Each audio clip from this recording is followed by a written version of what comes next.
Today's December the 3rd, 2021. My name is Tanya Finchum, and along with me is Larry Caldwell. I'm with Oklahoma State University, and Larry is a Natural Resources Conservation Service retiree. We're in Stillwater, Oklahoma, to speak with Dr. Sherry Britton Hunt regarding her 20-plus year career as a research hydraulic engineer with the USDA. Sherry is currently acting location coordinator at the USDA's Agricultural Research Service and the research leader for the Hydraulic Engineering Research Unit here in Stillwater, and is doing cutting-edge research. Right? Right. Right. Yep.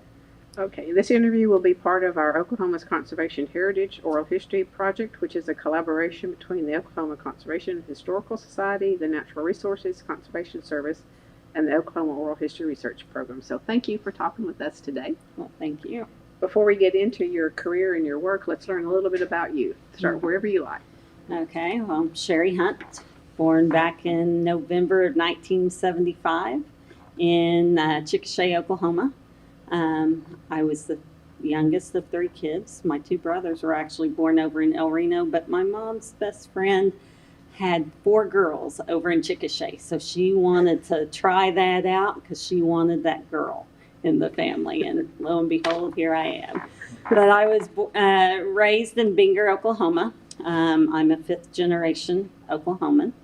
My grandparents came to Oklahoma via the land lottery at the time, at least a portion of them.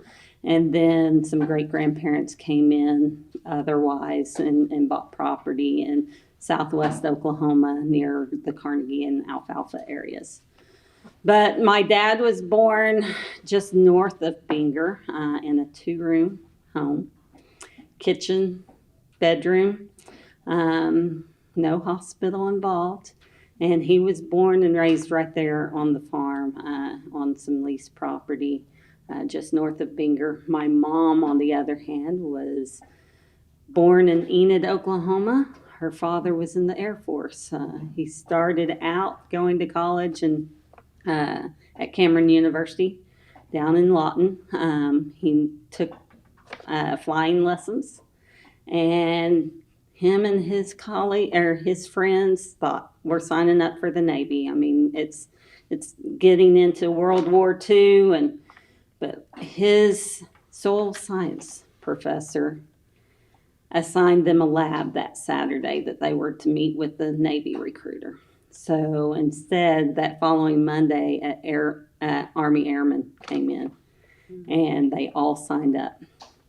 He already knew how to fly, so he got sent to Vance Air Force Base as a pilot instructor. He never really saw a lot of wartime, but one of his best friends became the ace of Europe, and he taught the co-pilot of the Enola Gay how to fly.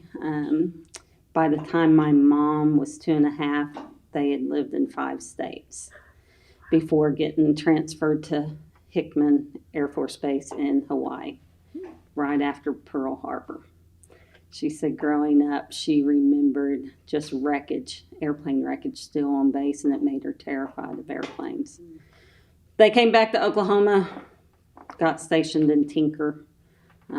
She spent most of her childhood there, and in Wichita Falls for a short period.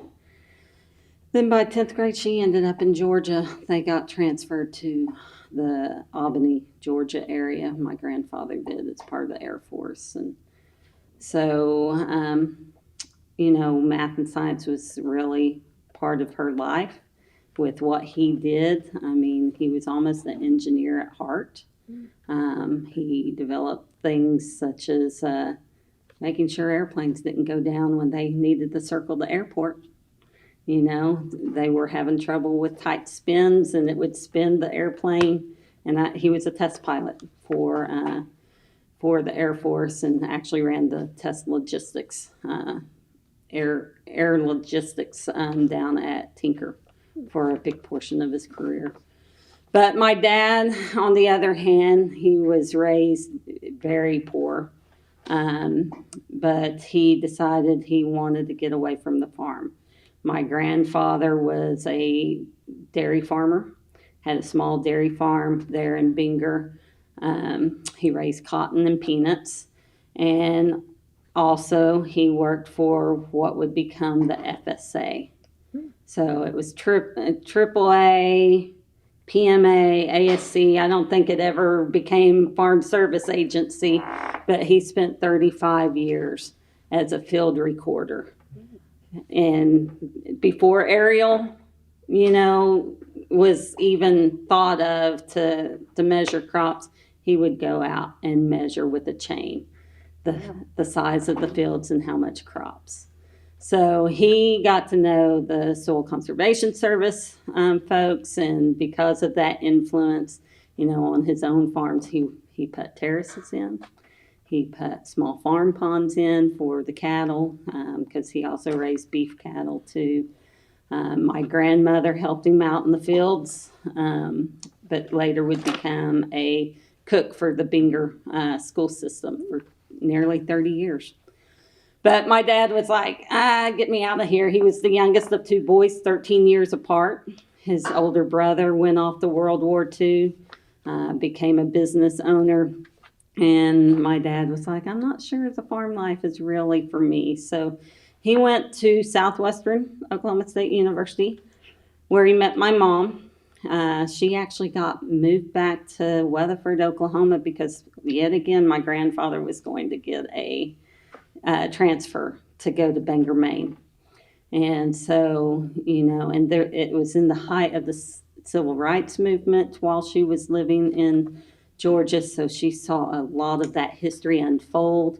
My grandfather actually slept in the hangar during the Cuban Missile Crisis, because he was on alert for a moment's notice if they had to fly south. And in fact, one of his stories right before he passed away, he said, your grandmother never knew this, but the night before the Cuban Missile Crisis came to an end, he got an order to fly north to Massachusetts to pick up some orders. He said he was met in a rainstorm. They delivered him the orders, gave him a gun and a grenade, and said, if you go down, you make sure these orders don't get out. They're top secret. He never knew what those orders were. And he had to fly him south to Florida. And he only imagined that it had something to do with the crisis coming to an end. But anyway, he was going to get transferred to Bangor, Maine. They didn't want her starting again, all over again in Maine, and didn't want to leave her behind in Georgia. But my grandmother was the oldest of 11 children. First girl, 8 girls, 3 boys. First in her family to go to college, back when girls didn't go to college. In fact, her teacher's husband and one of the school board members met my great-grandfather out in the farm field and talked him into letting her go to college at the Women's College in Chickasha starting out. She later transferred to Oklahoma A&M and graduated in 1940 from Oklahoma A&M. So that kind of set a precedence in our family for college. Every one of those girls ended up going to college and getting a degree either in education or business. The 3 boys all ran farms.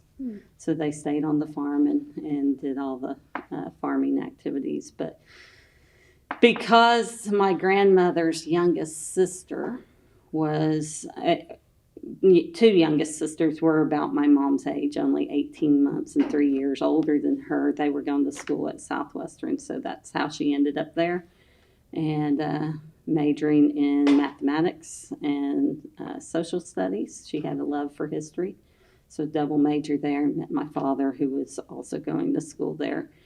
He was a little bit slower getting like a graduate degree. He wanted to explore a bit and ended up on an NSF fellowship at Kansas State University for 2 summers in mathematics, and while he was working on a graduate degree, and then ended up at Stanford University for a summer on a Shell fellowship. Again in mathematics, taught by one of the world's most premier mathematicians at the time, and that was Dr. Poya, and he's a well-known mathematician. So you can kind of get the gist that we were raised pretty much, my two brothers and I, surrounded by math and science. My dad had a minor in chemistry and a minor in physics as well. Both him and my mother graduated with the graduate degrees there from Southwestern. And that was actually the summer of 68. And they got married in May 68. And that was one of the worst flooding events on the day they got married. And my dad told me that the neighbors had to come get him on a tractor to get him to the to the church on time. My grandfather actually dropped my mom's dress, drug it through the mud, and that didn't get out until after the wedding happened and everything. But when my dad graduated from college, my grandfather, Hubert Britton, he decided to let the cows out the pasture. He knew that none of his boys were going to come back and help with the farming, but he did the whole dairy farm up until that time. And actually one of their, and it was mostly just to local, milk and cream is who they serviced. There's actually he wasn't famous at the time, but there was a little boy, 8 years old, and he talks in a book that he has written about going to get the milk at the Britton farm and tossing that glass bottle up in the air and catching it right in the mouth. And he was always self-conscious of his teeth because it chipped his two front teeth, and that little boy grew up to be a world-famous baseball player, Johnny Bench. So baseball activities, sporting activities was also a big part of our life growing up. My mom was my high school math teacher. My dad was my superintendent or principal. He started his career in Gracemont, Oklahoma, just south of Bingor. Taught there for 8 years before marrying my mom, and they ended up teaching 1 year at Western Heights in Oklahoma City, and said that's what every teacher should do if you're from a small rural community, is have at least 1 year experience in a big school. It makes you appreciate the small schools. But he had the opportunity to come back to Bingor and become principal and later superintendent, as I think I was in 6th grade when he became superintendent.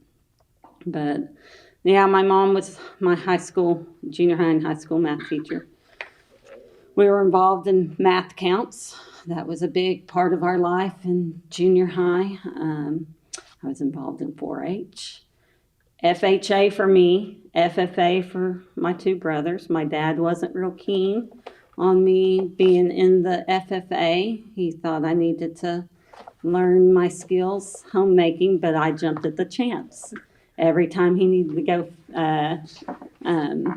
feed the cattle, I was the one in the pickup with him.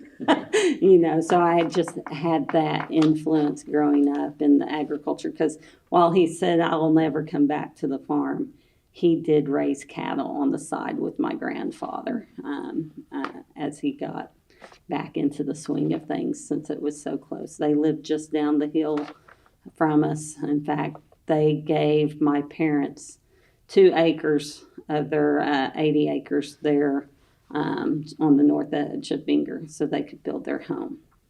And they chose that 2 acres, though, because they had just completed construction of a reservoir down below, just west of their home, that they could look out their kitchen window and see. And that turned out to be Sugar Creek watershed site number 8. So that was, a good nearly 10 years before I was born, but about 7 years before they built their home. That had just been completed. And so grew up fishing down there. My first fish I caught was down there at that reservoir. My mom actually captured that picture with a inlet tower in the background. Never imagined knowing anything about that. Of course, at 5, you know, but it would go on and play a big part of my life growing up. But, you know, growing up in the Sugar Creek watershed, where Binger is located, it's really right in the heart of the Sugar Creek watershed. It's like right in the middle. It starts north in Hinton, goes all the way south to Anadarko before delivering water into the Washita River. And so, you know, with the dam there, the outlet would feed water back into the creek system, Sugar Creek. The one thing my father said we were never to do, though, was to go down on Sugar Creek. It was a very erodible soil. It's sugar sand, and he was like, it's quicksand. And he was like, I don't want y'all down there playing. Okay, Dad, we won't ever do that, which I didn't. And, but in 5th grade, I mean, I had a very challenging class that I was in. Graduated class of 21 students, but there were 5 or 6 of us that became valedictorian. So we just constantly challenged one another. Our teachers did too. We just had that class that everyone was just competing all the time. And 5th grade teacher actually said, you know what? Your assignment for this week is you're going to enter a soil conservation essay contest. She arranged a tour with the conservation office down in Anadarko, Oklahoma. I don't remember if he was the soil conservationist or the district conservationist. Don't even recall his name, but I remember he got on the bus with us and we drove up and down Sugar Creek.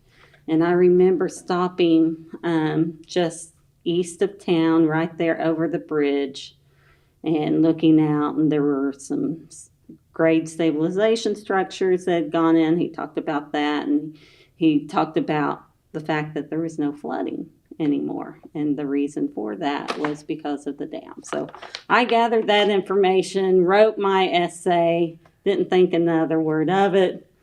And then lo and behold, I was runner-up in the essay contest. So my very first technical report, you know, on what would become my life was down in 5th grade. Do you still have that essay? I don't. I've asked my mom, I was like, you kept everything. I mean, my mom took pictures. She kept every certificate. I think I have 20 different photo albums, you know, in the closet. So do my brothers, but we have never uncovered that essay. So I'd like to know what I said and was it technically correct, you know. But so, you know, Sugar Creek just seemed always there, you know. I remember hearing stories that my grandparents would talk about all the flooding, and, you know, my great-grandfather would farm along Sugar Creek, the banks of Sugar Creek. And my grandma would tell me that there were times he couldn't farm because it was flooded, you know, and during the winter it'd freeze over. So it was just an ice skating ring. And then by spring it would thaw out and still be covered in water. But then one day that stopped. And I was like, well, what happened? She said, they started building dams. You know, the flooding stopped because all these dams started going in. And so, you know, those were just stories I grew up listening to about a lot of the flooding that would occur. And but I had my sights on, math and science was my background. I had a passion for NASA. You know, not too far from Binger, too, is the home of Tom Stafford, astronaut, Weatherford, Oklahoma. He would come back and talk to the community, to elementary students, what have you, in the surrounding area. Every time there was something going on, my mom and I were right there because she knew I had a passion for NASA. And honestly, it kind of came about because of the Challenger disaster. You know, I was like, I want to figure out how I can fix that, you know, so it won't happen again. So I went to space camp. I went to math and science academies in school, one at Cameron, one at the University of Oklahoma, thinking I would become a mechanical engineer with the emphasis in aerospace. I ultimately chose Oklahoma State University, which was not what my father envisioned for me, even though my two brothers came to Oklahoma State. He thought I might be his last hope to go to the University of Oklahoma. So he was thrilled when I went and did a 5-week math and science school there. But I got to see that campus versus having two brothers up here, having seen Oklahoma State University. That kind of won out, even though I will admit the University of Oklahoma actually gave a better scholarship. And that was like, my dad was like, what are you doing? I was like, you got to follow your passion, you know. So I came to Oklahoma State University upon graduating. First enrolled in engineering, started out mechanical engineering, and made several friends. I actually reconnected with one of my high school friends that I met at the Cameron University. She was majoring in biosystems and ag engineering, which my two brothers both were as well. But she and I had some classes together, and we made some other friends. And I said, well, I'm never going to major in biosystems ag engineering. That will just never happen. I am making my own path. I'm not going to follow what my two brothers did. I will stick to mechanical. But I decided that maybe I wasn't as mechanically inclined as I'd hoped to be. But they also, those two friends of mine also said, hey, why don't you come along with us to a meeting on campus? There was a state meeting going on with the American Society of Agricultural Engineers at the time. And I said, okay, I'll go with you. It might be interesting. So I walk in, and there was a gentleman by the name of John Miller, geotechnical engineer with Soil Conservation Service, or Natural Resources Conservation Service by then. And he was talking about some erosion that was occurring in the Sugar Creek watershed, and how he was doing his own studies about sticking a steel rod in the bank of the creek, and he was going to go back in six months to see how much erosion had occurred. And well, he went back in like 3 months, couldn't find a steel rod. It already washed out. And they found it downstream. So that was how much erosion was occurring. And I was like, okay, that sounds cool. And it's happening back home. You know, so I knew exactly where he was talking about, and knew the impact what he was doing was tremendous. And anyway, I got to thinking about, well, maybe I should rethink this, path that I'm on. Yes, I'm still interested in engineering, but I realized how much impact I could make right here on Earth, back home. And so I did end up changing my major to biosystems ag engineering. It was a little bit tough having two older brothers in the same department. So we were the first family of 3 siblings to graduate from the department. I think it's still the only set of 3 siblings. I mean, there's been double. Did you compete for who could get the best grades? Oh, yeah. Yeah, we did. We had tremendous professors in that department. I studied under Bill Barfield. He would go on to win the John Deere Gold Medal Award for the Society of Ag Engineers. Tom Hahn, same thing. He taught hydrology. We had the likes of Marvin Stone, John Sully, that made tremendous impacts. So we got taught by all of them. Dr. Dick Whitney was all 3 of our major professors, and he was wanting to retire. But he told me that he stayed around one more year so he could say that he graduated all 3 Britons from the department. So he was my senior design. But yes, we did compete. And we weren't supposed to be in college all at the same time. Okay. My parents spaced us out where we'd be 3 years apart. But my oldest brother, Terry, he played baseball in college. So that slowed him down on getting his credit hours. And he eventually transferred back to OSU to finish his degree. So that slowed him down. And then my brother Barry was not far behind him. And so by the time I started my freshman year at Oklahoma State, all three of us were in at the same time. And on top of that, my dad had to go back and get superintendent administration accreditation. So at one point, there were at least 3 Britons in school all at once, and sometimes my dad was having to sneak in a class here and there because he got his accreditation through Oklahoma State University. So it was a little bit of a financial stress, on teacher salaries that my parents had. And they basically told me, Sherry, you're going to have to figure out how you're going to pay for all of this, because I was the last to come along. So I felt the pressure a little bit more, I think, because I was the last. So scholarships were a huge part from the department. I got one from the Melvin Cohee Soil Water Conservation Society student leader one. So yeah, I just depended on scholarships to pay it all. But yeah, lots of competitions. But I remember one conversation one day in the hall with Dr. Marv Stone and John Soley, and they were laughing as I was walking down the hall. I was like, "What are you laughing at?" And they were like, "Oh, we were just having a conversation about you Britons."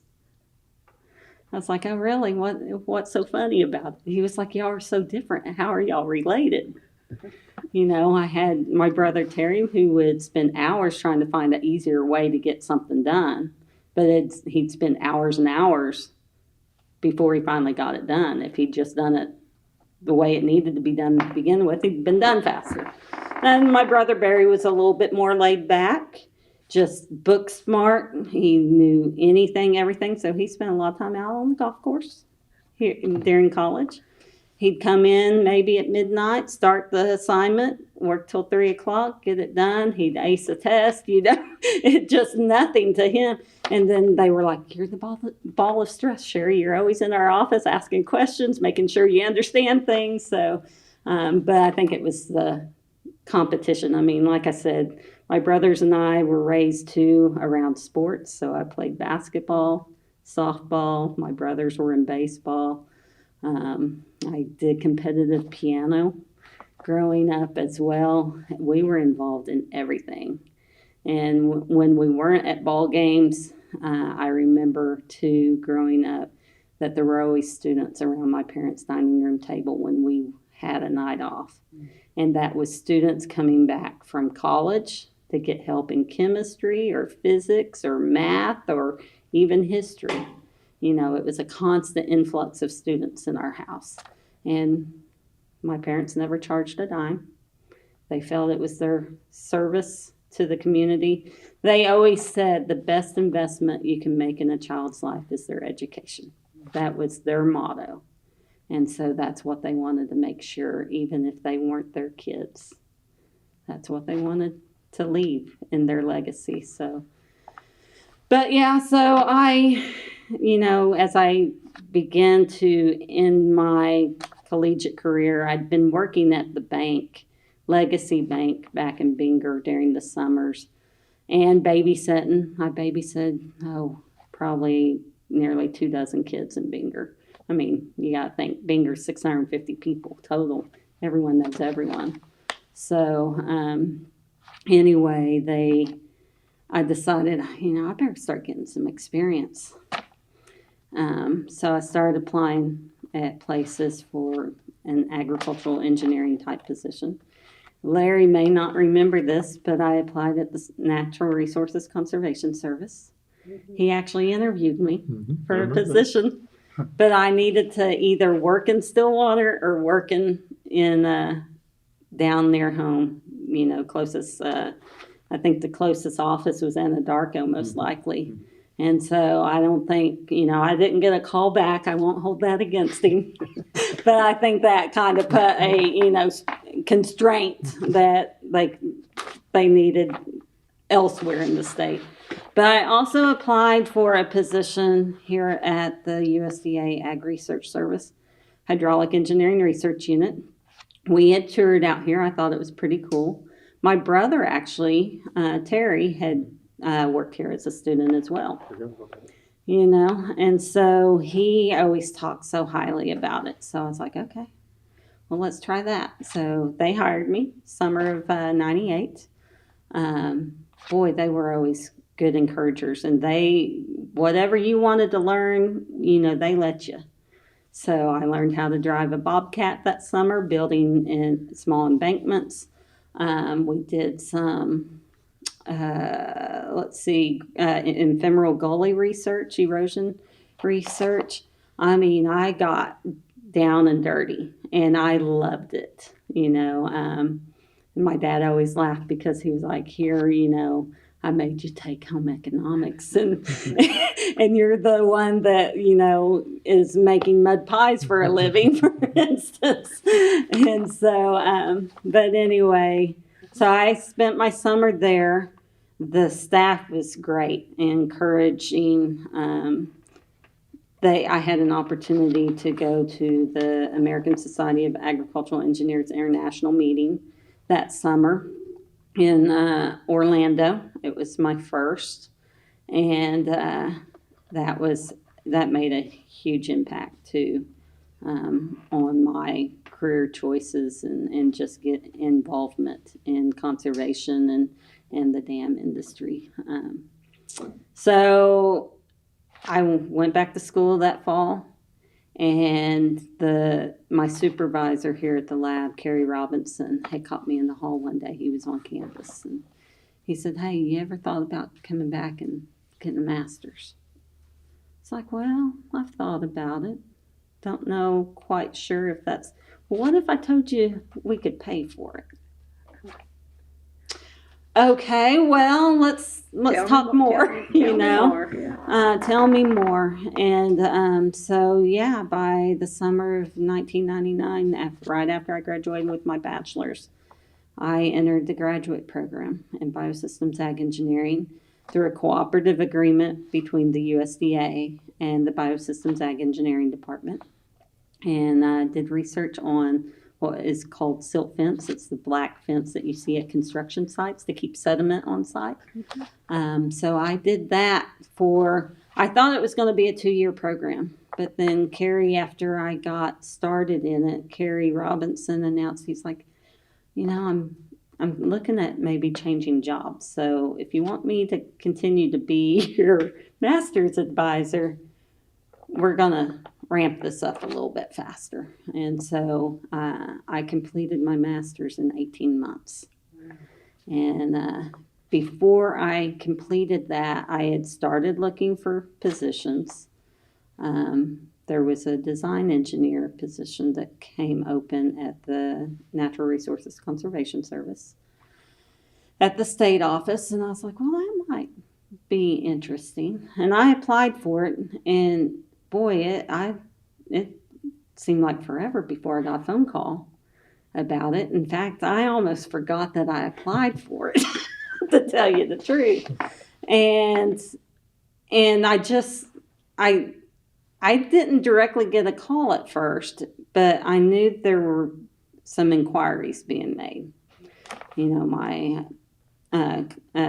The scientists were getting called at ARS. I had a faculty member on campus that said, "Hey, Sherry, did you know they're calling and checking references on you?" I was like, no. So, and then I get a call from Bob Sorrells, the state design engineer there at the state office for NRCS. And he was like, "How would you like to come work for us?" So I actually started that job on September 25th of, 2000. I did not graduate with my master's until December of 2000, When I announced to my two advisors, Carrie Robinson and Bill Barfield, that I was going to take this job, I didn't have one iota of my thesis written. So Bill Barfield was like, well, Sherry, can you hold them off for maybe 2 weeks? I want to see 4 chapters of your thesis on my desk before you report. Okay, no, not a problem. So for the next 2 weeks, I felt like I lived here at the lab, and I was like, they teased me because I should have had a cot out here. But I worked and got those 4 chapters done. I remember showing up at Carrie's doorstep at like 10:30 one night. Said, here you go. Because that was back before you could really email large files and everything was hard copy. And so yes, I started my career professionally as a design engineer for the state of Oklahoma Natural Resources Conservation Service 2000. in 2000. They immediately got me in training. Let's see, Larry was just switching over as the rehabilitation coordinator in DC at that time. So Johnny Green was acting state conservationist, is who I worked under. And I began immediately, they started training on me in designing dams, and then working some smaller projects and getting out in the field and seeing what some of the problems were. So I remember going down the south of Anadarko to Tonkawall Creek and looking at a grade stabilization issue down there.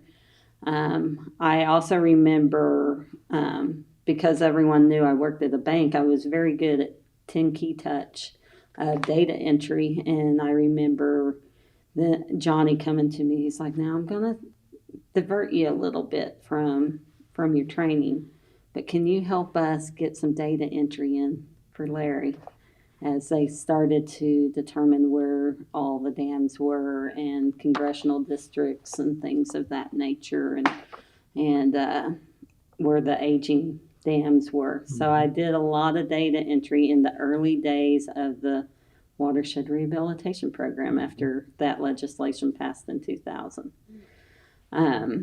I started designing a dam, Turkey Creek, in Garfield County, or near Garfield County, up in north central Oklahoma. So I was working on that for a while, and I actually completed that design. Also remember one day Bob Sorrells showing up at my desk, and he's like, hey, I got a special project I need you on. I was like, okay, what is it? He's like, I need you to go with John Miller down to Sugar Creek. It's like, I know you're from there, and we have a sociologist coming in from Washington, D.C. to interview landowners, leasers, producers up and down the Sugar Creek watershed. Wanting to get an idea of if they would welcome in basically farming away from the creek edge and having riparian zones on there. And we thought it might be helpful if you came along with these interviews. You likely know a lot of these people. And so, we thought you might enjoy it. So they handed me a list of like 40 names. And I looked down through that list and I was like, well, Bob, I think you're right. Recognize every one of these names except one. So we spent 3 days down in Sugar Creek interviewing everyone. Charlie Opitz, Eddie Granger, all these people I grew up with. I mean, Charlie went to my church. I always heard from him about Sugar Creek, especially when I became a member of the state office team. Every time I came home, he would stop me at church and say, Sherry, what are we doing today on Sugar Creek? And Eddie Granger drove all the way from Gracemont one time because he heard that I was going to be home one weekend. They were keeping tabs on what was being done. I was like, y'all do realize I'm I'm the low engineer. I don't have a lot of influence here.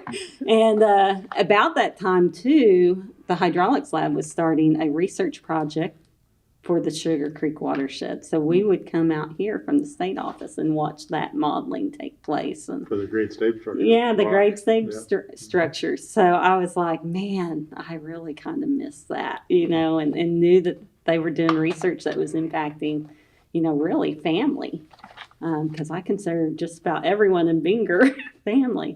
That one person on that list that I did not know, turned out my dad taught him in high school over at Gracemont, So while I didn't know him, he knew me, or at least my family. So I continued to work on the Turkey Creek Side 8. Bob Sorrells retired during that time. Arvil Bass came on board as the state head of the state design team. And then about November of let me step back. During that time, I was getting a lot of training too, and one of those training was the new employees professional engineering geologist training in what we call MPEG. That training was to happen in September 2001 in Salt Lake City, Utah. Right before all that, before I was to leave, we lost my grandmother. And so all the family was in for the funeral because they had a funeral in Georgia, but my grandparents' wishes were to be buried in Alfalfa, Oklahoma. That was where they were born and raised. And so that's what they did. And we all ended up in the airport then to fly out. My aunt and uncle were flying back to Georgia. I was to fly out to Salt Lake City, Utah for this training. September 9th, 2001. We started training on September 10th. And then September 11th, woke up to the news of the World Trade Center terrorist attacks. And I can remember, I was basically fresh out of college. I was terrified, and Claudia Haif was one of our trainers. She is now the acting director at the Conservation Engineering Division for NRCS in Washington, D.C. I think that day forged a bond among a lot of us. And to this day, I've been in contact with Claudia from that day forward. But I can remember her getting up there, said, "We still have a job to do. Y'all's not going anywhere. All flights are shut down. So we're going to continue and train on and try to, this is better than just sitting there watching the news." Problem was the trainers. Our trainers were supposed to fly in that day before or during that time, and they were on staggered schedules, so they would only fly in for their portion of the training. But the ASDSO, the Association of State Dam Safety Officials national meeting, happened to be in Snowbird, Utah. So some of our trainers were at that conference that week. They couldn't get home, so we just flipped the schedule. And they drove down to Salt Lake because they couldn't fly out. And so we just flipped the schedule, and they taught that week instead of the second week. And by the time it was time to go home, I remember talking to Johnny Green and him telling me, he's like, "Sherry, if you don't want to get on that plane, I understand. We'll get you a bus ticket. We'll get you a cab. We'll get you a rental car, whatever you need." Charlie Colvin was in that class. He's now one of the engineers out in the Weatherford area for NRCS. He's like, and Charlie drove. He didn't like flying. So he was like, "Jump in with Charlie if you need to." I was like, no, I think things have settled down enough. If I don't get on that plane now, I may never get back on a plane. So I went back to the airport 2 weeks later after all of those events. I remember it was a ghost town. I remember guys on bikes, riding bikes through the airport, and they were on the back jackets. They had ATF, they had FBI. Some of them said CIA. And I remember talking to my mom in the airport while I was waiting for that plane, and I told her about that. She's like, well, how do you know where they work? I was like, big yellow letters on the back, But so we came back, and that just kind of changed everything, I think. But so I continued on and took what they trained me and was putting it into practice. Still working on Turkey Creek 8. But like I said, that Sugar Creek project was going on out here, and Kerry Robinson had called me up, who was the scientist out here that I worked under, and he said, hey, I'm taking another job. My position's going to open up. You should think about applying for it. And I was like, they won't hire someone with just a master's. He's like, they might. Don't sell yourself short, and I knew I missed it. And I know the engineers in the office likely knew I missed it, because Eldon Randolph, I don't know how many times I bugged him. Why did you go with that number for your soil erodibility coefficient when running the SITES program, which the SITES program is a software that predicts erosion in spillways, was developed here at the lab. And so I was familiar with it, but now putting it into practice, I was like, where are you getting these numbers? So I was always asking questions, and I know I was just driving them nuts. But loyalty in me too. I was up front with Arvel, and I was up front with Johnny, and told them I was going to go ahead and put my name in the hat for a scientist position here at the lab. And I said, I don't really think I'll get it, but if I don't try, I know I won't get it, and Johnny's reaction to me, he was like, Sherry, I have no doubt you're going to get that position. I am 100% fully behind you if that's what you choose to do. Besides that, if you do go there, you're not leaving us. You're just serving us in a different capacity. So, that made it a little bit easier, But that, I think I applied maybe in November, December 2001. I had decided to go back to school to about that time, taking night classes, first PhD class. I thought I might want to do that, but I wasn't quite sure, so I was just getting my feet wet a little bit, being a full year off of grad school. And I remember going with some college friends to the slopes of Colorado for spring break, and I got a phone call on the slopes from Daryl Temple, had just become the research leader out here. Charles Rice had retired before I had worked even as an undergraduate. And so he was like, hey, how would you like to have an interview and give us a presentation seminar? I was like, okay, that sounds okay. So we got that scheduled, and I interviewed, and still thinking there's no way they're going to hire me. And lo and behold, by June of 2002, I became a scientist here at the lab. So a little bit scary having to think of research projects on your own, and I always had, advice. But Greg Hansen was one of the scientists. Besides Daryl himself, they welcomed me in, got me started on some projects with them. We began to get requests for research on some site-specific spillways used for rehabbing dams. Those are just placed over the top of dam to convey the water through for rehab. And so that's where I got my start. But they knew I needed to go back to school. They gave me an option. I could go anywhere in the country. The agency would pay for it.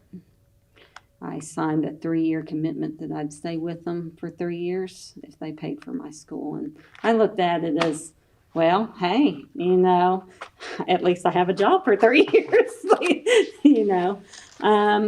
They didn't really want me staying in Oklahoma at Oklahoma State University since I'd gotten 2 degrees there.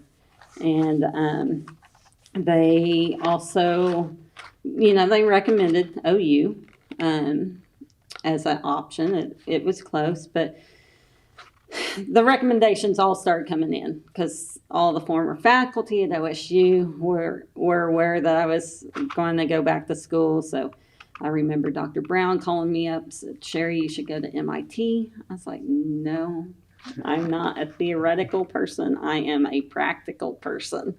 I wanted to do research that was applied, that I knew that would make a difference and an impact.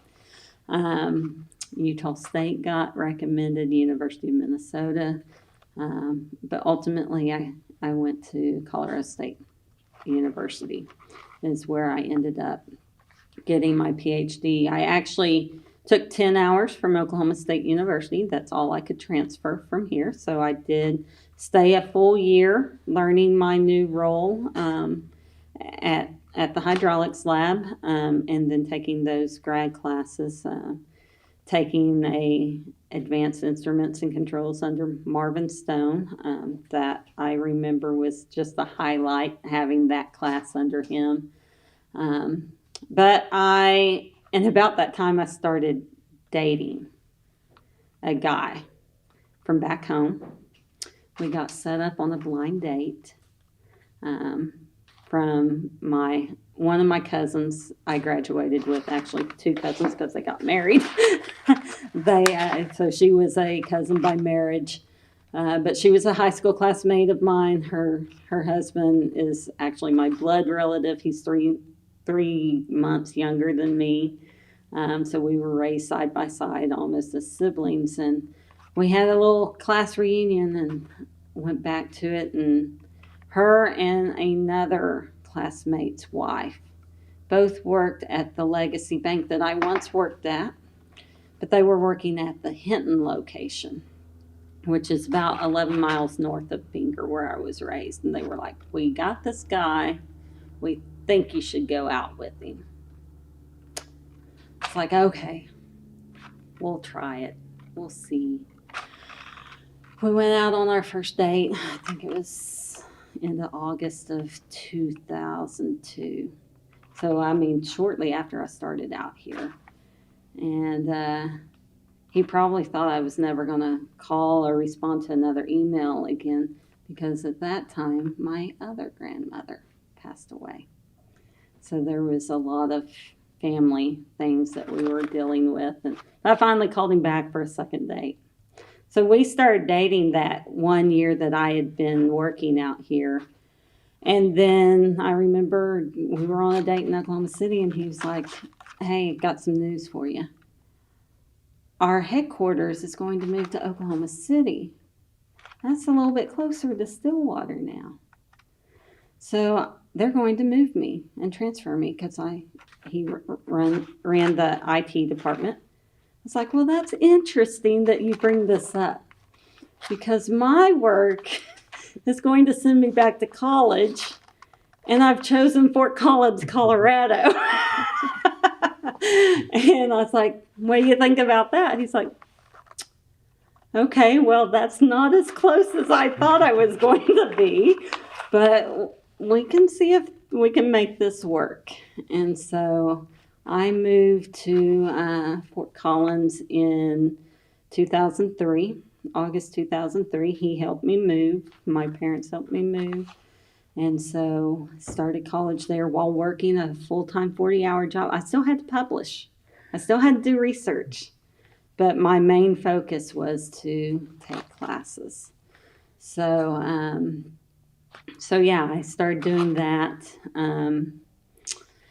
Came back at Christmas time, saw my boyfriend at the time and everything. By then, we'd been dating nearly 2 years, or I guess about a year and a half. I thought, well, maybe he'll propose, but nope, didn't happen. I was like, okay, well, Went back that spring to Colorado State and was trying to finish up. But Valentine's Day that year, me and him met halfway, my boyfriend, and that's when he popped the question. So I was working to get a PhD, got engaged, moved back in May, back to Oklahoma. He and his mother and my mother all came up there to help me move back. And we got married in August of 2004 then. So I still hadn't finished my PhD though. I just had the coursework done. I instead got busy working on dissertation, but I had to have a project. Well, that's when Georgia came calling and said that they had a site-specific need for a structure in Georgia. Can you come out here and take a look? So me and my support engineer, Kim Cadavy, flew out to Georgia, which I was very accustomed with Georgia. Spent every other summer in Georgia or every other Christmas in Georgia because my grandparents, while they thought they would retire and move back to Oklahoma, they retired and stayed. So I was quite familiar with Georgia and things. But, I was raised on Sugar Creek number 8 and on dams that were out in the middle of nowhere in Oklahoma. And so when we get there, they were like, okay, well, let's go out to the field. We need to take you and show you where these dams are, what we're facing here in Georgia. And so we're driving around still in Atlanta, Georgia, and I keep thinking, well, when are we going to get out to the country? Well, then we turn into this multi-million-dollar residential area, and they stop the car. And we walk between these two homes, and right there, lo and behold, is a dam. And they said, when these dams were built in the 60s, this was rural countryside, farmland. And now we're dealing with a population boom that was 60,000 at the time. They were built to over 600,000. So we have problems. We need to upgrade these for a dam safety aspect.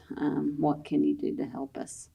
So they had actually had a consultant come up with a design, but they didn't know if it would work. And so that's where Kim and I came in and did a physical model right here in this building that we're sitting in, and started the research, and that would become my PhD project.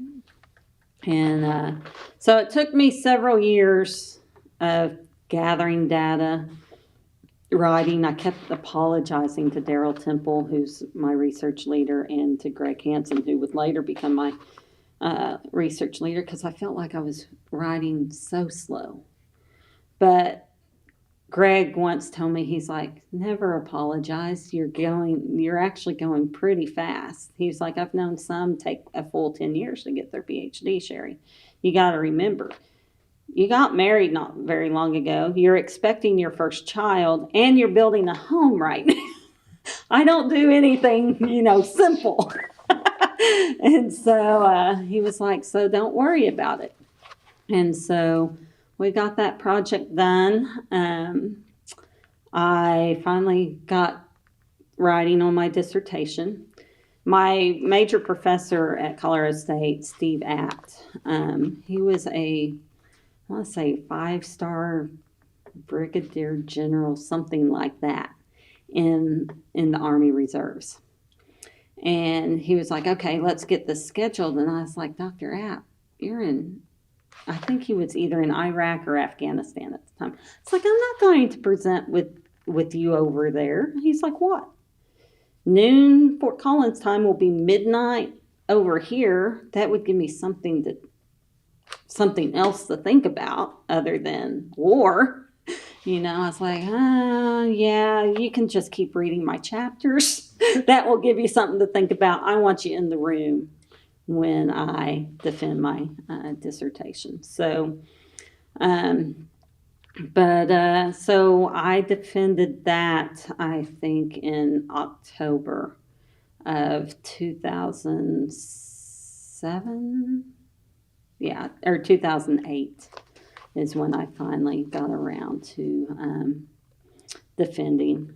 By then I had my first child, Jaylee. She's 15 now. And I did, at the urging of my mother, she's like, you went this far in school, you are walking that stage. Yep. You know, so in the following spring, I went back to Colorado State. Actually, my husband and I ended up going to Hawaii for a conference, like right before graduation. And we were only there like 2 or 3 days. I mean, it was an in, out. I needed to present and then get back. Got back to Oklahoma, and the next morning we flew out to Colorado for graduation. And so my then almost, I guess she was not quite 2, got to see Mom walk across the stage. Get hooded. Yeah, and get hooded. So that was a highlight, you know, early on in my career to have that out of the way. And that first dam you did your research on was Yellow River 14? the research was on H3, Brushy Haynes. On Brushy Haynes. The interesting thing about that is they never designed it how it was modeled because of the answers we found in our research model. They couldn't build it like they thought they wanted to.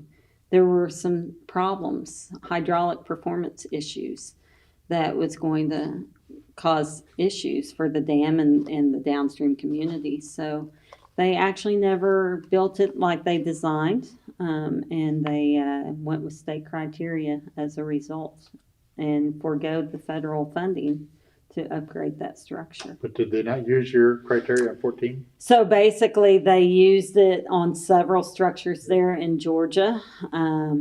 Texas has used that model study alone. And those in Georgia were the very first ones NRCS had used your design on. And Right. now it's been used nationwide. You're right. Yeah. That was a milestone. Yeah, that was a big For the milestone. rehab program. But, you know, I kept getting requests in for these site-specific, you know, and we realized, you know, we've really got to generalize this research where it can be applied anywhere in the country. Because my predecessors had done specific model studies for Texas and Virginia. And then I got another call about doing one for North Dakota. And so we realized we needed to maybe rethink this, develop generalized design guidelines. So I went to, by then, Greg Hansen became the research leader out here. Daryl Temple had retired.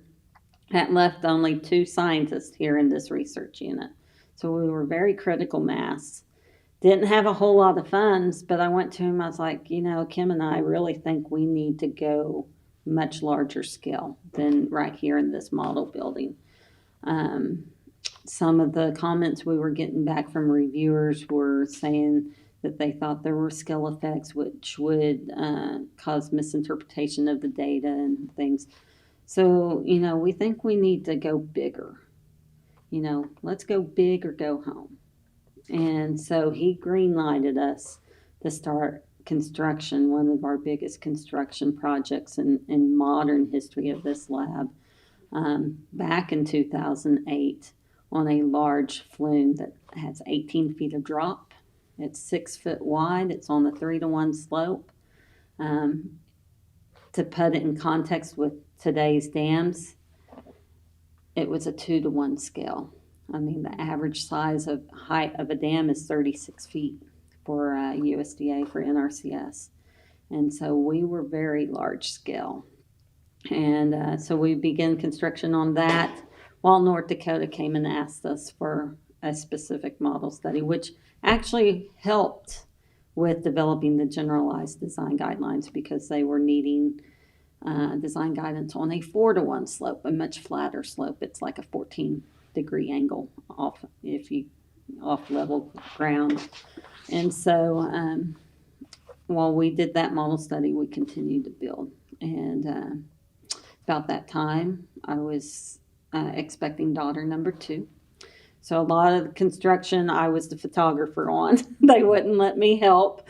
I think my doctor appreciated that. My husband did too, but I was the photographer and all hands on deck. It was everyone contributed to the construction of that. It was not contracted out. It took us about 2 years to get that flume constructed. But we made it happen, and Kim and I spent so many hours on. He built a carriage system that was almost like an elevator up and down the slope, gathering data, velocities, flow depths. We would later do stilling basin work, which is an energy dissipation basin at the toe of the dam. So we gathered pressures, but rain or shine, we were out there, and fortunately we had that carriage system because he built a shelter over it. So that year, I think it was 2010, we started testing in March, and we continued to test until December because we had warm days. Otherwise, we shut down our water out here for a short time during the winter months, because we do pull water directly from Lake Carl Blackwell, just adjacent from us, through a siphon system. We needed to make sure we still had water come spring, so we shut down during the winter months to protect our investment there from the freezing temperatures. So fortunately, we were able to gather all of that data and begin to analyze it. And then, let's see, around 2012, about in September of that year, Greg Hansen came to me. Well, let's back up just a little bit again.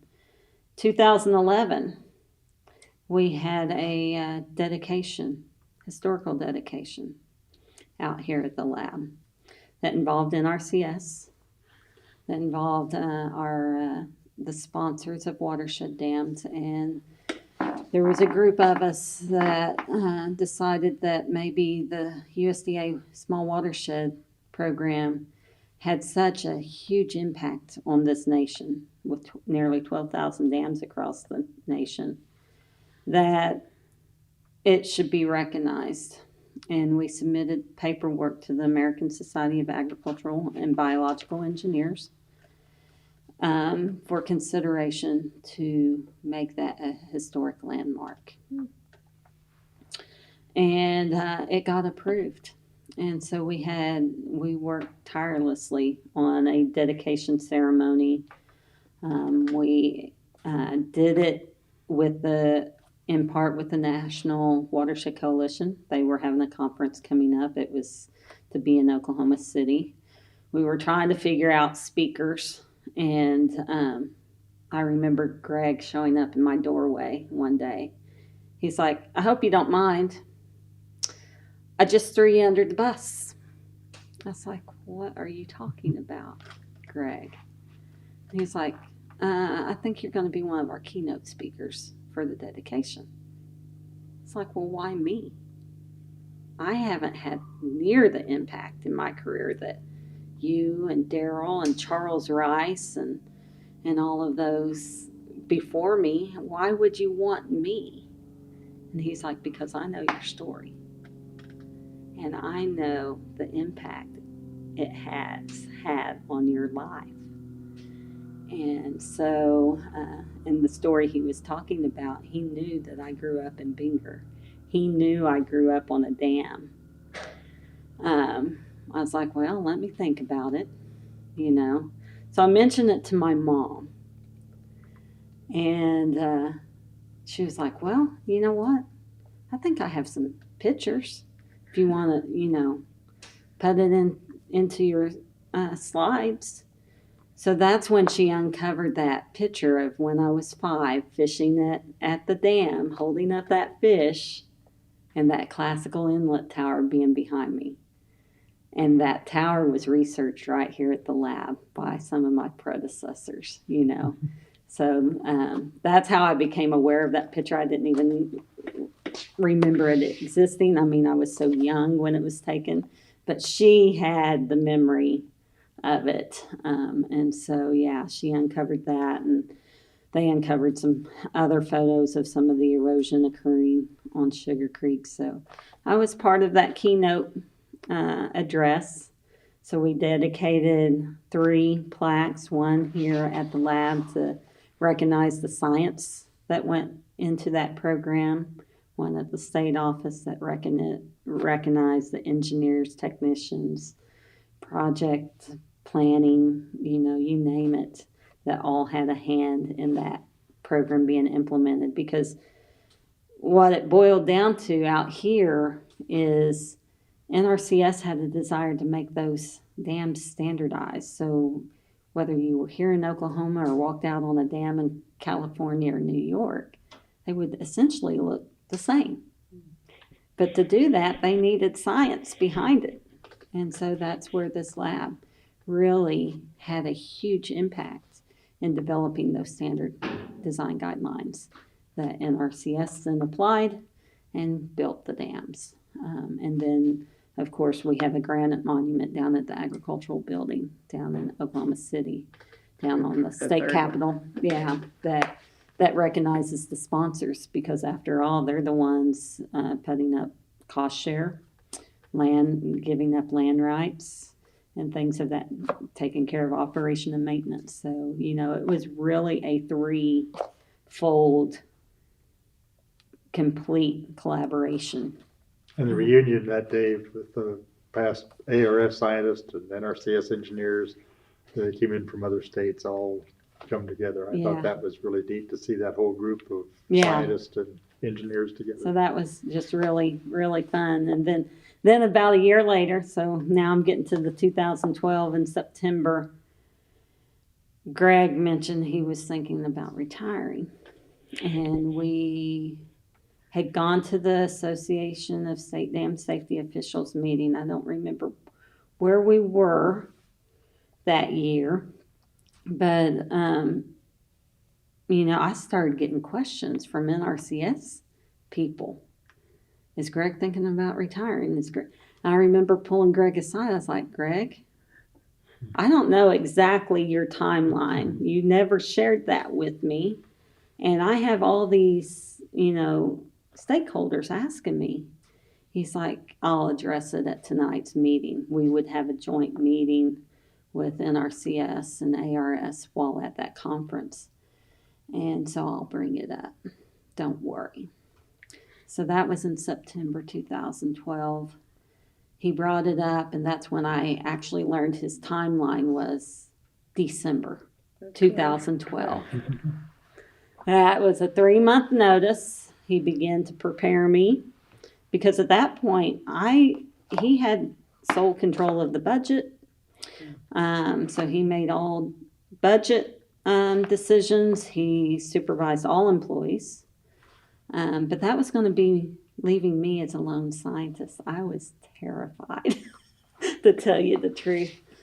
But one thing, he was a tremendous research leader and scientist, and so was Daryl Temple. And one thing I wanted to make sure they were recognized for their work. And that same year, I had put his name forward as a nomination for the American Society of Agricultural and Biological Engineers Fellow. And that is one of the top honors within the society, recognizing the top 2% of all engineers.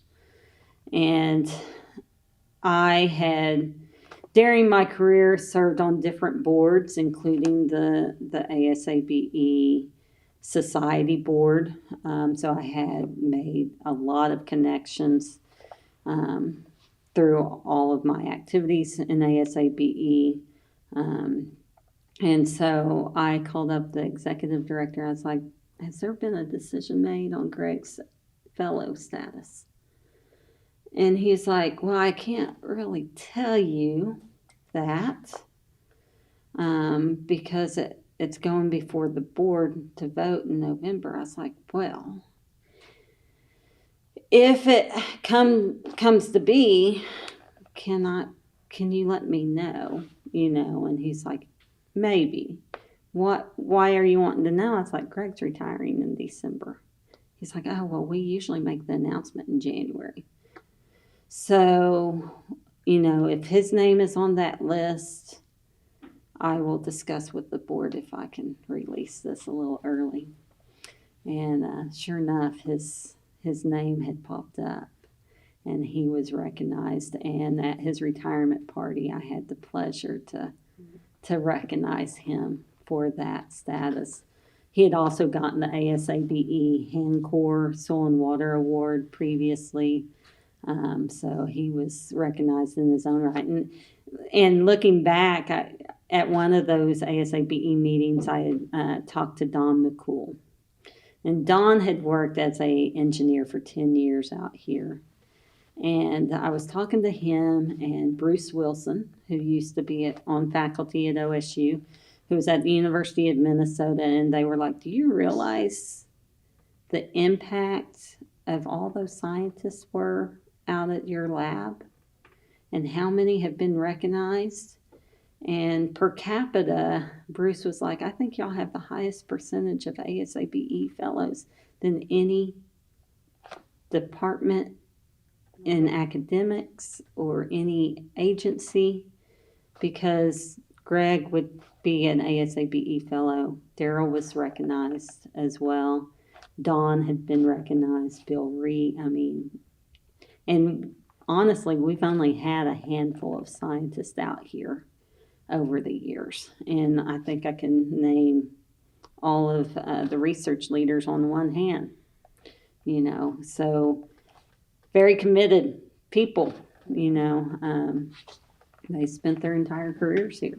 I think you're a fellow now, too. aren't Yes, you? yeah. So I have since become a fellow. So I was also recognized that same year with the Gunglison Countryside Engineering Award. And in that same year, got the Terry Hampton Medal for ASDSO. So that was a banner year for me. It was very unexpected. I never expected that. I felt like I haven't made that big of an impact. And everyone keeps telling me, don't sell yourself short, Sherry. You have made an impact with your work. So that all that came about in 2019, I believe, was when I got all three of those honors. I got to say, another reason there were so many of them there, that Sherry is one of the best in gathering information and nominating these people. And there's a lot of work to put together a nomination on that. And it's very competitive. But she has, every year, she'll be following up and researching on people. And I think that's another reason why there's so many of them. Well, I took it as though, they had such an influence and impact in my education and mentoring. This is one way I can give back, and so, yeah, Larry was a recipient of the Gunglison Countryside Engineering Award as well. And fellow. The same year, too. Yeah.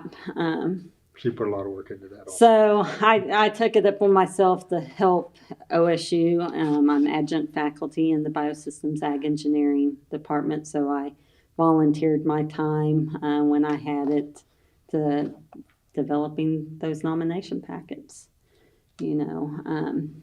But so, yeah, Greg retired in 2012.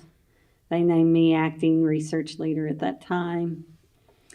And you were the first female. First female, actually the only female scientist out here. We've never even had a full-time female technician or support scientist. So yeah, it was intimidating for sure. I can even remember back in undergrad when I worked out here and everything, going to one of Bill Barfield's Christmas parties. He would throw big Christmas parties for the students at his home. and bring back retiree faculty and emeriti. Even he considered the scientists out here as part of his department, and we all got invited. And Wendell Gwynn was at that party, and Bill wanted to make sure I got introduced to him because I had just finished my first summer. And Wendell was like, "What? They're hiring girls now out the lab?" And Bill was like, "Oh, Wendell, you can't say that." And he's like, "I know, we had girls that worked out there." So they did have, students, female students that had worked even back in the 50s, and the only reason I came to know that was while I've been serving as research leader, we had a 75th anniversary event that we had out here. And about a week after that event, we had 3 women show up at the gate. And they pushed the little intercom button. And I said, "Can I help you?" And they were like, "Well, yes." And I don't even remember their names. So forgive me on that. But they said, "We heard there was a 75th anniversary event that was held out here recently. And we used to work here. And we want to see how it's changed." I was like, "Well, okay, I'll let you in." So I gave them a tour. They were in their late 80s, early 90s. Wow. And in fact, one of them was a landscape architect major at Oklahoma State. Back when the offices, and then the ARS offices were in the basement of the post office in Stillwater at that time. And she said that Bill Ree, the first director out here, had asked her to do a landscape rendering of the lab. And she was like, "Well, right there it is." And it was in the Popular Mechanics 1948 issue. I think it was 48, may have been early 50s. But right there it is. And I said, "Well, it says we had a nursery out here." She said, "Oh, yeah. There's a clearing of trees out on the property, and we had a nursery growing different types of vegetation for grassline channels." And I was like, "Well, we always wondered what that clearing was, and that's what it was for." And so When did they work here? it was late 40s, early 50s. Yeah. So one did secretarial work, but they all took data. They said it didn't matter. Everyone jumped on and did whatever was asked of them. So they would be out in the field gathering data as well. So they were the first pioneers out here as far as women go. Were there very many women in your classes when you were? That's the interesting part is, my brothers graduated primarily. It was, my oldest brother, Terry, he graduated with 3 from OSU in the department. We had very small ag engineering classes, and so he was 3 males. My brother Barry was primarily male dominated. Then my class came along. We had 11, and we flipped it. 8 girls, 3 boys. And so not all of them are doing engineering today as far as the females go. One's on faculty at Cameron University. One's a stay-at-home mom. I've lost touch with some of them. But one of the other guys is now a scientist for ARS in Temple, Texas. One would later become an engineer for the State Department, developing and designing security systems for embassies, and was assigned to Madeleine Albright, when she was Secretary of State. So we get these random postcards from him. He never could tell us where he was at the time, and so the department would get a postcard from France or Paris, and things like that.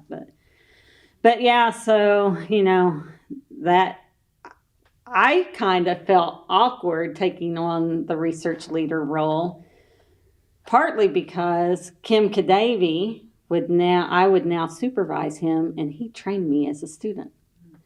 And I mentioned that to him one day. He's like, makes me no difference, you know. He's like, I'm here to support, and that's what I'm here for. And whatever you need, Sherry, I have your back. So he never treated it, you know. I was treated like one of the guys, you know. And so that was 2012. I served as acting research leader for a year and a half, and they decided to compete the position and try to hire from outside, or if I was interested, I could put in for it. I decided to apply. 2 candidates were interviewed, one being myself, and I was the first to go because they were going to let me watch the other candidate's seminar because he could be my boss someday. You know, I didn't ask any questions during his, but once his was over, I went back to my office. But I was the first to go, and I remember that presentation was the most nerve-wracking presentation I'd ever been in. Besides the dedication ceremony, that one was pretty up there as well. But I don't think my voice cracked as much. I got teary-eyed at the dedication one. But for the interview for research leader, my voice cracked. And it cracked the whole hour I was presenting. And I remember meeting with Dan Upchurch, was our area director of the Southern Plains afterward. And I said something, I was like, I am so sorry. I've never had my voice crack in a presentation like that ever in my life. He's like, well, Sherry, this just tells me you want it. He was like, you were that nervous. I could tell that you want it. So they hired me officially as the research leader in 2014. In July, I think, is when that came into effect. And so October 1 was coming, and that very first year as an official, I think it was 2014. It may have been when I was named as acting back in 2012. I was faced with a furlough right off the bat and having to furlough staff because we didn't have a budget yet, you know. And so I was like, Greg, why couldn't that have happened under you? I'd never experienced it even as being, you know, supervised by Greg or Daryl. But so I had to navigate some of that. And, so I really, I mean, it was like I got thrown into the deep end. You got to learn it fast, you know. And so, but we got the budget, and you know, I think it only lasted a day or two, you know, that first furlough. And so we got right to work, you know, and I started trying to recruit for another scientist during that time. But then that following year in 2015, that ended up being probably one of my toughest years. And that was partly because I ended up being faced with a major health issue. We had gone to Branson during fall break, and also I'd had some knee injuries right before that. And one of them actually happened on the NRCS field trip. Went out with Corps of Engineers out to Canton Lake. October 1 was when that happened. I'll never forget it because we weren't even sure if we were going to go because we didn't know if we had a budget. But I, you know, was trying to climb over a seat and tweaked my knee, and oh man, that was a lot of pain. And I drove myself back to Oklahoma City, met my husband at the house, and he was like, get out and I'll drive you to the ER. And I was like, no, you don't understand. I can't move this knee. It's basically So I will drive myself. You can get in with me. So we went to the ER. They were pretty certain I had a torn ACL. So here comes the physical therapy. I had to get the MRI.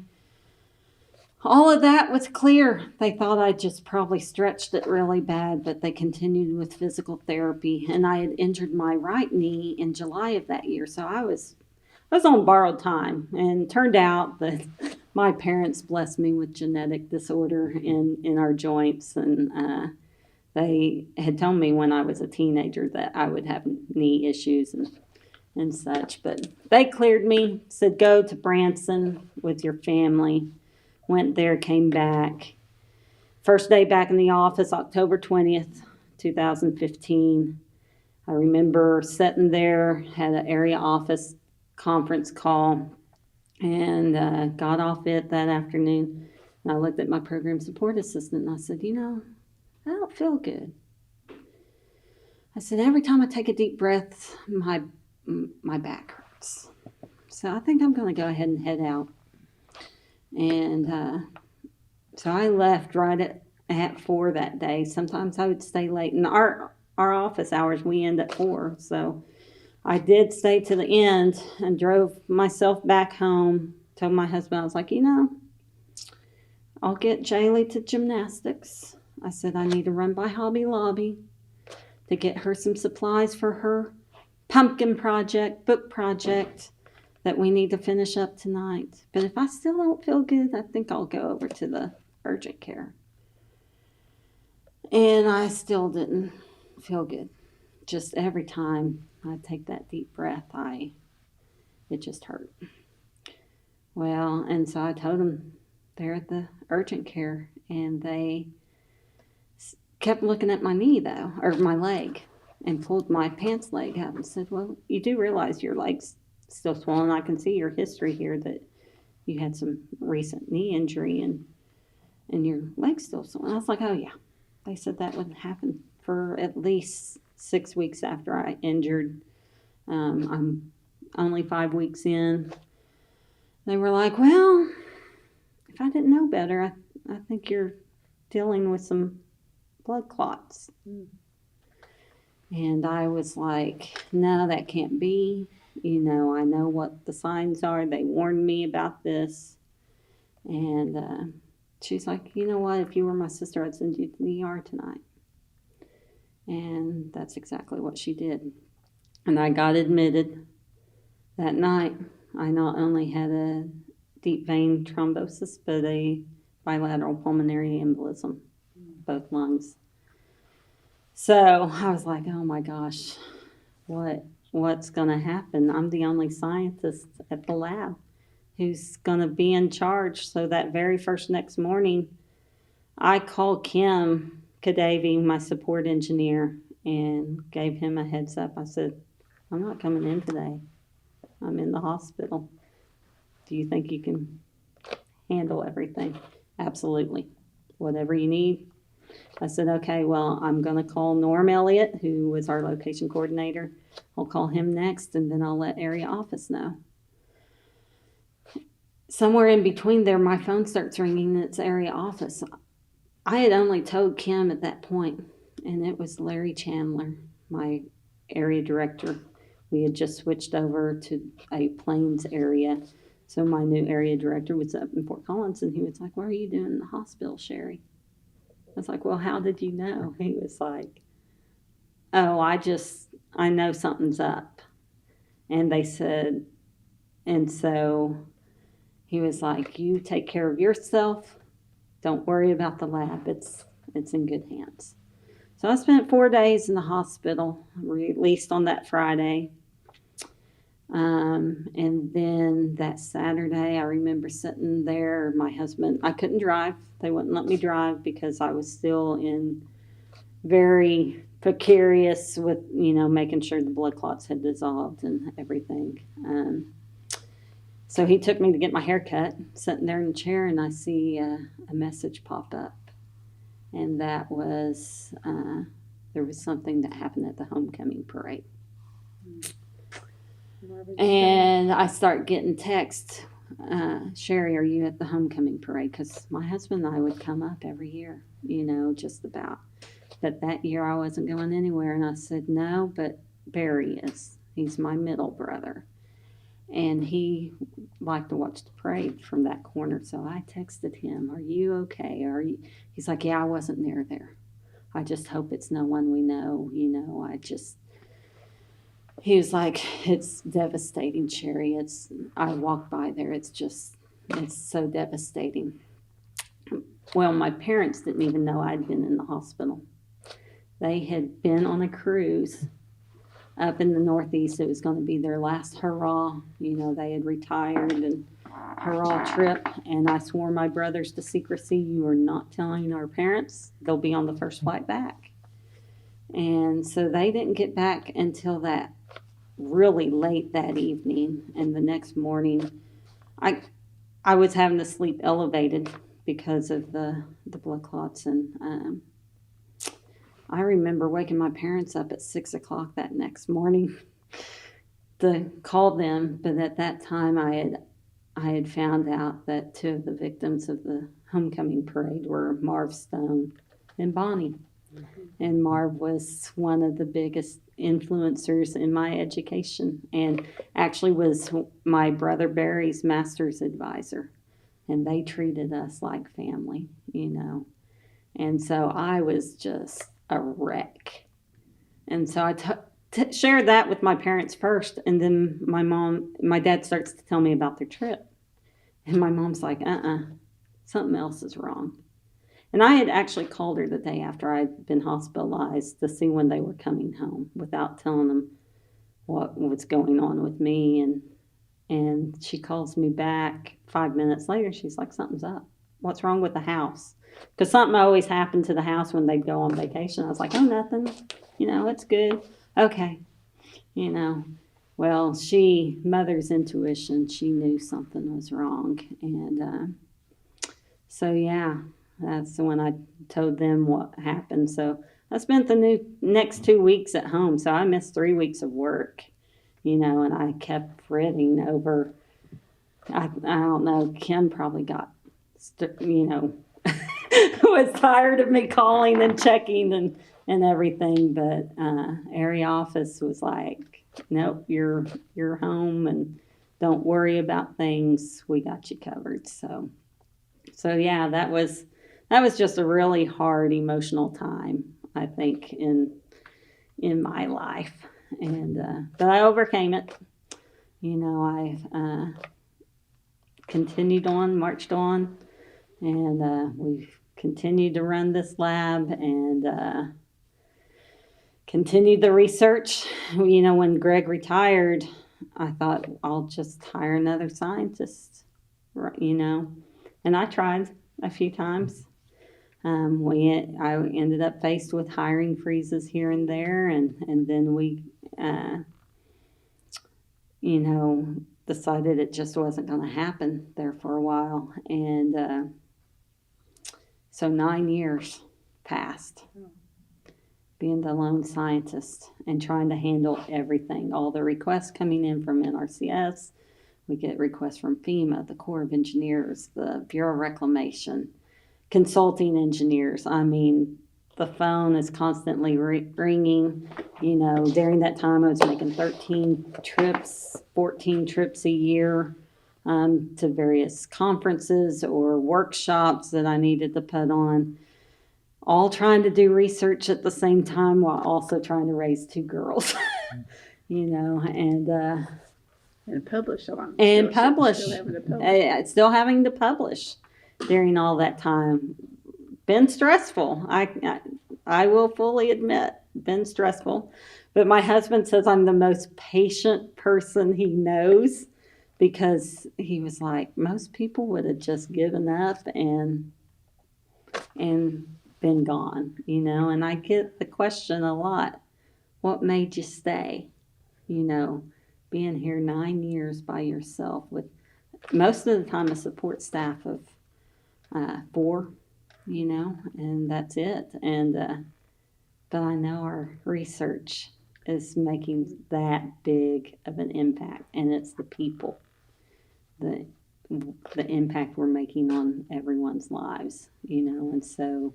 Well, then talk a little bit about the research at this, the concrete spilled, The spillway. stepped.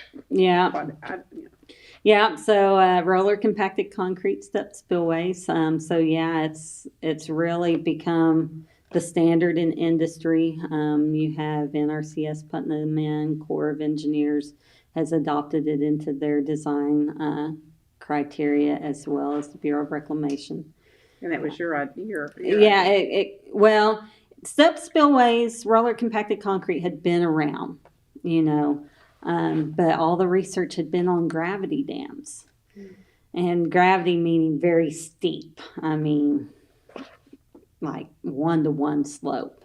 That's not what NRCS structures would have. They'd have much flatter slopes. Like I said, 14-degree angle up to like a 20-some degree angle. And so didn't know if that design criteria would cross over to those flatter slopes. So that's why we got busy doing that research. And I thought, we'll be done in 5 years. But every time I go to a conference, someone in the audience would say, well, Sherry, what step height should I design my structure for? So then we were like, well, we don't know what the optimum step height is. Let's test that. So we tested 3/4 inch steps all the way up to a 1 foot step, so it could be scaled at anything. We ran 5 or 6 discharges, so it could be related to any discharge out there. We did converging step spillways. That was the Georgia model study that we did that on. Non-converging. Later someone was like, well, okay, so how tall of a training wall to contain the water into the in the spillway? So we had to figure out the height of the walls needed to be so it wouldn't splash over and get on the rest of the earthen embankment and erode out. Then someone's like, how big is my stilling basin, Sherry? The criteria by the Bureau of Reclamation is for smooth slopes, no steps. Does that apply? So that was our next series of testing. Then someone came along and said, well, what if I didn't have a squared off step and the contractor wanted to compact the edge of the step? And it made what we call a beveled step. So it basically has an angle on it. Well, I don't know, but guess what? We can test it. We can tell you and find out. So that was our next series of steps. During all that time, too, as Greg was wrapping up his research, we had done embankment overtopping research, building small dams here at the research facility. We could simulate a small reservoir upstream of it, allow that water to just spill over the top of dam and watch it erode. It could maybe take several weeks to build one of those dams, depending on the soil type. You could erode one away in about 45, 50 minutes. If we had more clay content in it, more cohesive soil, then we could run 72 hours and it not breach the structure, So we ran a series of those tests. Towards the end of Greg's career, we looked at internal erosion of dams. So what if an animal burrowed into the dam? Or maybe a tree root got, left in there and disintegrated over time? Or what if an earthquake happened and created a crack just enough to cause water to flow through that? Can you predict that?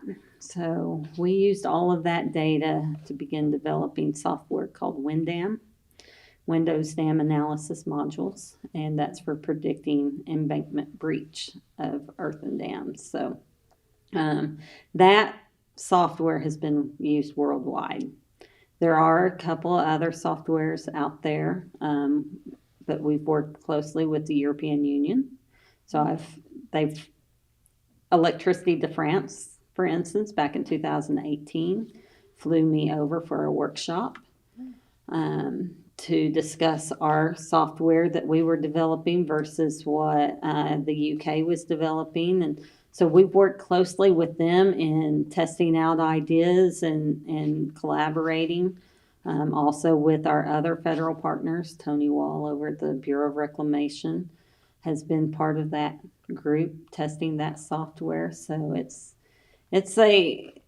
our research truly is making a world impact, not just an impact on the U.S. Could you just take 2 minutes as far as the history of this lab in terms of what was done? Because the impact you all have has been tremendous, as well as the historical piece, but this being the only one in the nation. Yeah, so this lab actually got started in 1940. It relocated from Spartanburg, South Carolina, part of the Soil Conservation Service. It started around the same time back in Spartanburg. The idea was you'd move engineers different places where you'd learn different things. Well, research wasn't immune to that. So their idea was we're going to move that whole research program from Spartanburg to somewhere else. Their mission was to develop criteria for grassline channels. They thought they would have to test every indigenous species of vegetation across the nation. So yeah, why not? Let's move. They knew research was going on here at the Oklahoma Ag Experiment Station in conjunction with Oklahoma A&M at the time. Research going on in Nebraska and Wisconsin on grassline channels. So yeah, makes sense. Let's centralize the expertise. Oklahoma was coming out of the Dust Bowl. Okay. So a lot of flooding began to take place on the Mississippi, Missouri River corridors. Here in Oklahoma was no different. We were flat. Water had nowhere to go but everywhere, And so that's when the legislation passed, Flood Control Act of 44, was it? Mm-hmm. And then the subsequent act in 54. And like I said earlier, wanted to start, that authorized the USDA Small Watershed Program, allowed the dams to be constructed on the upper tributaries. And as I mentioned earlier, NRCS wanted to standardize that design. So that's when they really got heavily involved. From the inlet tower, that would be Wendell Gwynn's area of expertise. And then the outlet basin was really mostly Fred Blaisdell and Charles Rice did some work in there. Now, Fred actually relocated here in the early 80s. He was the research leader at St. Anthony Falls, Minnesota for ARS Hydraulic Laboratory. That lab and this lab basically went head to head. They felt that our research was being redundant, and they basically competed the two labs at that time. And this lab won out, primarily because of the 5 siphons that come through the dam that today provide 120 cubic feet per second of gravity flow. That was actually a lower capacity than what it was originally designed for in the 1940s, which was 200 CFS of flow. But when Bill relocated from Spartanburg, so stepping back just a bit, he continued his work in grassline channels. So that in itself also became a historic landmark of the American Society of Agricultural Engineers back in 1990. His design concepts are still used today in engineering coursework, in civil engineering, and in agricultural engineering today. I mean, it has the test of time. We have a slide rule up in our office building that is for permissible velocity, and Manning's End slide rule, one of a kind. We've never seen one like that. But he continued that work. So, but the research on dams continued then, and he retired as lab director, Bill Ree, back, I think it was around 1976, and Wendell Gwynn became the research leader at that time. And like I said, he did the inlet tower. Fred did the outlet basin, but we claim Fred's history because he did relocate here and continued that work until he retired. In fact, this building that we are in right now, we still to this day refer to it as Fred's building. It was actually constructed specifically for his research. And so he came on board, and as I mentioned, Charles Rice, he had been on faculty at OSU some, but had been here at ARS for some time. He continued some of Fred's work on outlet basins, did grade stabilization research. Early 80s, Greg Hansen was hired. Mid 70s, when Bill retired, Darrell Temple was hired. And Darrell Temple kind of became the vegetation expert, kind of being mentored under Bill's wing. And can we use vegetation then in auxiliary spillways for passing flood flows around dams? So that was Darrell's niche, was the vegetation being applied in that manner. Greg's background was geotechnical engineering. So what if that vegetation stripped off? How's that erosion going to unfold? So they worked closely together here in the lab and worked closely with NRCS field engineers that was gathering real-time data out in the field. Every time a spillway flowed, they were out there gathering information. That led to the SITES software that I mentioned earlier that predicts erosion of spillways. And then Kerry Robinson also had joined the team around that time. He dabbled in some of the head cut erosion with Greg. He did step spillway research. He did the Sugar Creek model grade stabilization structure. Before he left. So basically every aspect of the dam that NRCS puts in has been researched out here at the lab. So yeah, it's been since 1940, And the only one like it. Only one like this. Yeah, if you compare our laboratory to, say, the Bureau of Reclamation has one in Denver, Colorado. The Corps of Engineers has one in Vicksburg, Mississippi. They have to pump their water. Ours comes directly out of the lake, gravity flow. Our only energy we spend on it is when we turn the vacuum pump on to prime the siphons. Once the siphons are primed, no pump is needed. So it's just a few seconds of energy. Gravity takes over. Bill's vision for this lab, he sloped every channel just enough where that water just flows right through the network of channels here on the lab to deliver to the outdoor facilities. He tapped off of 2 of the siphons to create these model buildings for smaller scale indoor facilities. It's amazing, and I actually have his notes from the history of this and when he decided to move here. And he wasn't going to move here, according to his notes. He came in the dead of winter. The lake was frozen over. They had just finished the dam in the late 30s.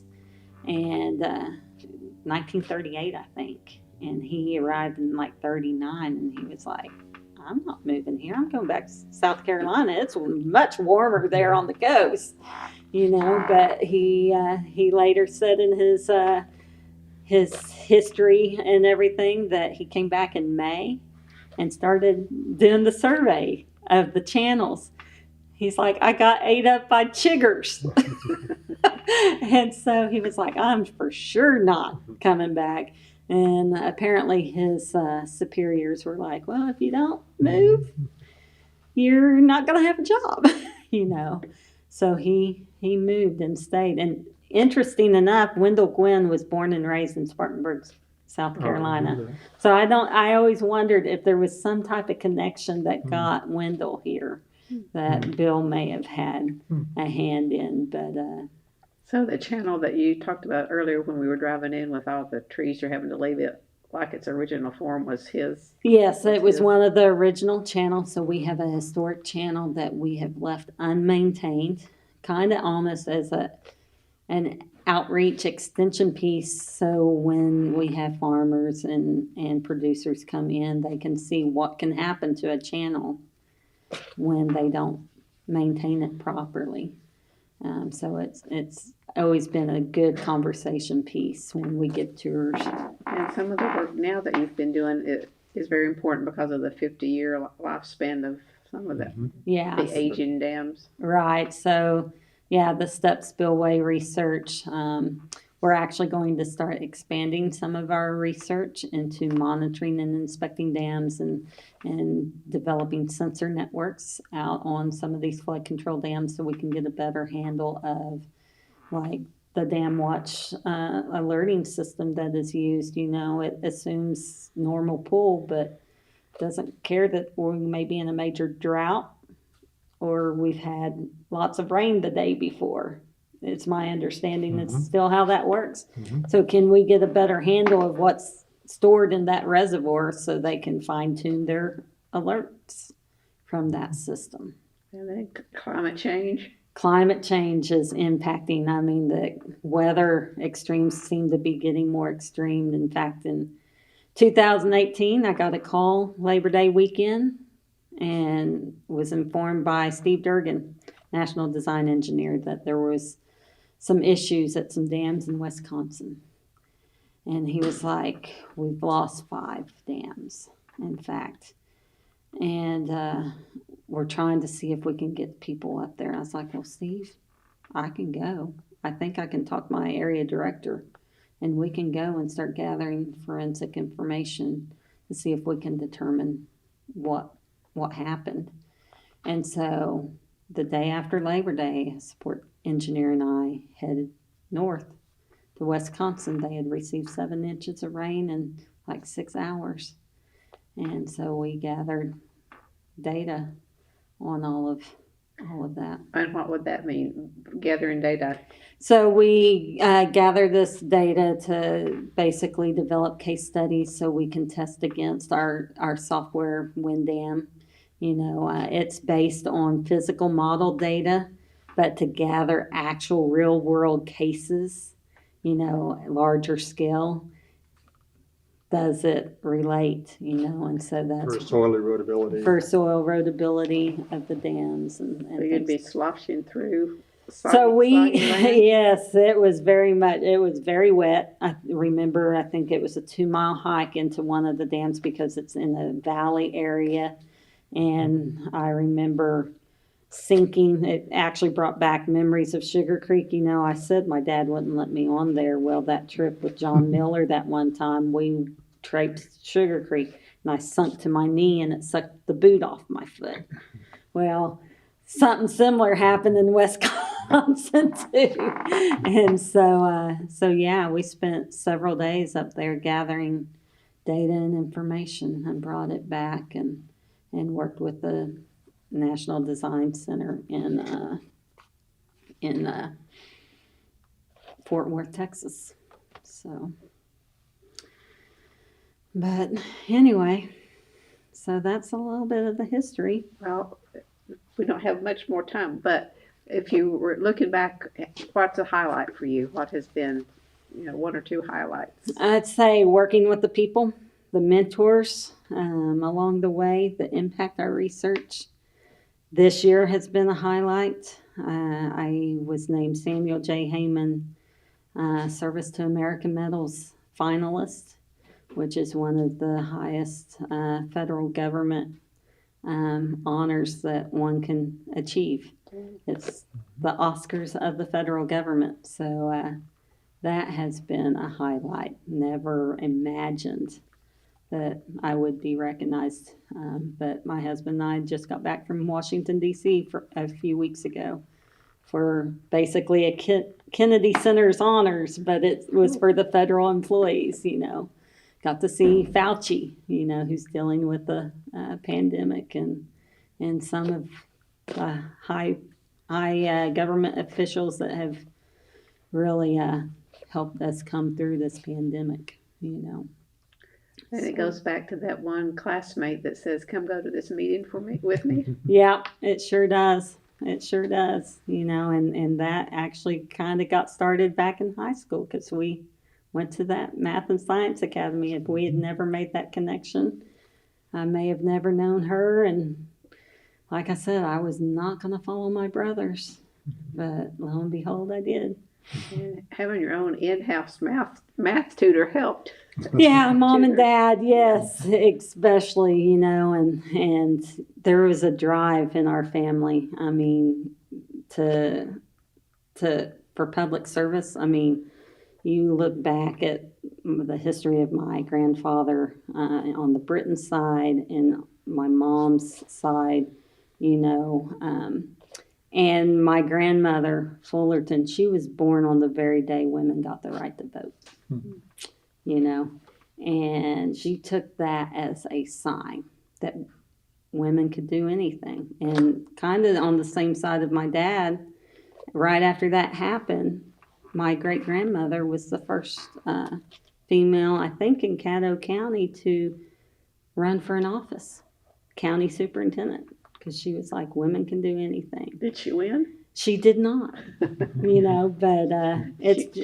all of that, little things like that, I think influence, kind of build it all up along the way. So, and we're glad you came to OSU instead Yeah. Are we ready for my last question, I Larry? think you are. I usually finish with, when history is written about Sherry Hunt, what would you like for it to say? How do you want to be remembered? That I had a servant heart, served others, often served before myself, that I did it all while also managing to raise a family and made a positive impact in our community, our state, our nation. Yeah, I think you achieved that. Plus, you don't untold number of lives you may have saved with the research you've done or helped shepherd through here.